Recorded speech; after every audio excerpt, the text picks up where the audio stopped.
talk about what this fight means to you. What is it? Mike Tyson always starts out fine, and then even if an interviewer asks him anything, he gets crazy. I'm amazed that a woman... Are they sitting in a room together? Yeah. Well, I think he's chained down to the floor. Oh. There's heavy security. Like Mighty Joe Young. Yeah. Don't look at the lights.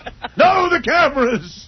Because he gets crazy after 2 seconds. Yeah, he can't stand to be asked questions, I think. Does this mean everything to you, this fight on June 8th? Well, nothing's everything to me, but, this is a fight where we, me, my trainers, my sparring partners, you know what I mean? This is just it's one of those days that we all have to be one. If you win this fight, are you going to treat the title with respect? When I win this fight. Okay, when you win this fight, are you going to treat it with respect? A lot of people said you came so close before and didn't treat it with respect. Respect? You going to treat the title with respect? No, because the title doesn't deserve to be treated with respect because the titles are like a woman. It's like love. It doesn't care about anything around it but itself. It doesn't care who possesses it. It still receives whatever it receives. It receives the same as when I possess it, when he possesses it. It's always going to be loved. I'm not going to always be loved. The title's going to be loved to the day it dies, so it doesn't care about me, you. It's like a woman. You, I'm so beautiful, I can get the next man with more money, with a better body. He's already angry. Yeah, all of a sudden it means, he's back into another tangent. Yeah.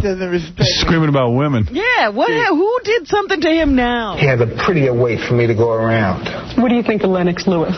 Not much. Do you respect him as an athlete? Oh, he's brilliant as an athlete, but I'm the man.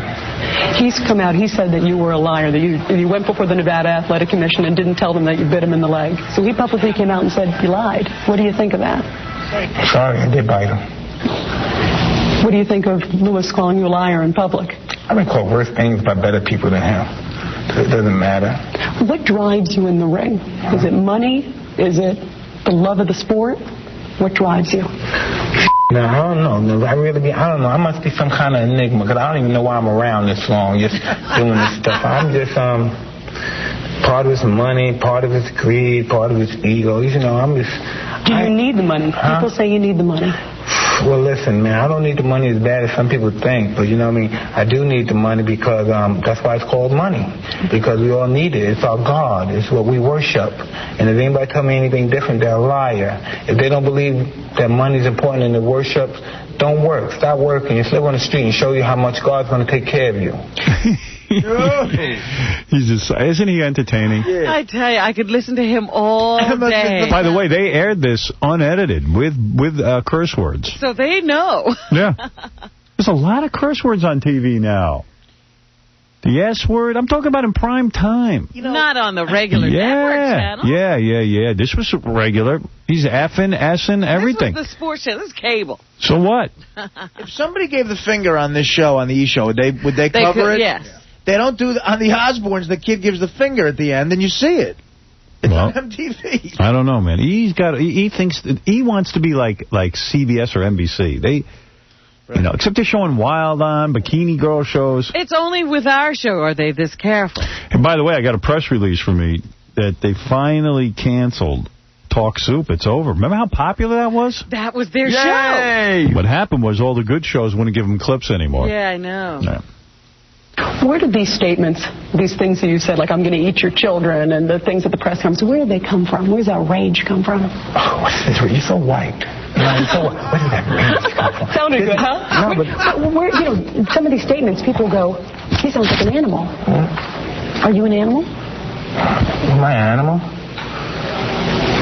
If necessary, it depends on what situation am I in. What situation am I in to be an animal? Tell me. You tell me. If I'm fighting constantly from being assailed against your cohorts or people in the street because assailed by your cohorts, TV people. Okay. They feel that they have the right to assail me because of what people write in the paper. Because of course, what your guys write and what your guys say, people feel that you're correct and you're right, and they feel they have the right to even say what you said because I'm right because she said so. That's right. You are a rapist. You are a tree jumper. You are an animal. You are that. And then know what's so funny because did you rape her? No. Did you rape her? Huh? Did I rape who? Did you rape Desiree Washington? No, Desiree Washington raped me. Okay, but the fact is, as I was saying before, do not skip the subject. If everybody continues to assail me, what am I to do? How am I to fight? You've said You're angelic, but you're scum. What do you mean? I say that in the sense when I say, when you're at the bottom of the barrel of life and say, you know what I mean, I'm as low as any man could ever go. You know what I mean? But how could you be low? You're making millions of dollars. But that makes me low, because how can anybody love you being as rich as I am? Be having as much money. I'm not the richest man in the world by far, but in my society, having as much money as I have, I've been fortunate to make a lot of money. He's upset because he has a lot of money. Because no one could love him. Give it away. Give it to me, Mike. I'll take it off your hands. I love him. I must be some kind of enigma. You know, when your cohorts say that you rape somebody, nobody rapes anybody. People rape me. You're like a woman. You ask them and then they're prettier than somebody else, they're with somebody else. You're like the belt, the title belt. I must be some kind of enigma. The logic in that guy's head. He must be some kind of enigma. That's the best part. Sometimes Assailed by your cohort. He starts out normal for about 10 seconds, and then he goes into the titles like a woman. She don't care about you. She'll leave you for the better man. You're so white. You're so white. Where you get that rage from? You're so white. You cute. You white. Boy, he's not on enough medication. There isn't enough. He's nutty, man. Unconsciously of it, you know what I mean, what it's really worth. But how could somebody truly love a guy like me that has all this money? No, really. How could you ever get to know me in spite of everything I possess? How could you really, who would care who I am because of what I possess? Some people would tolerate, you know, how could you truly love me? How can you really get to the essence of me? How can you really get to the essence of a man with millions? Who'd want to get to the essence of you? Yeah, it's not your money, Mike. It's the vibe you send out, really? dude. Nobody wants to get to know you. Your essence. Somebody like Billy, how can you get to his essence when his essence is only money? How can your purpose is only to give him children. He may say he loves them, but a man worships money and loves money. He don't love no woman. But do you let people get to know you? I've talked to some of your friends who say you kind of shun out. Do you let people get to know you? Why? Once they get to know me, what they do now, what the familiarity breeds? Contempt.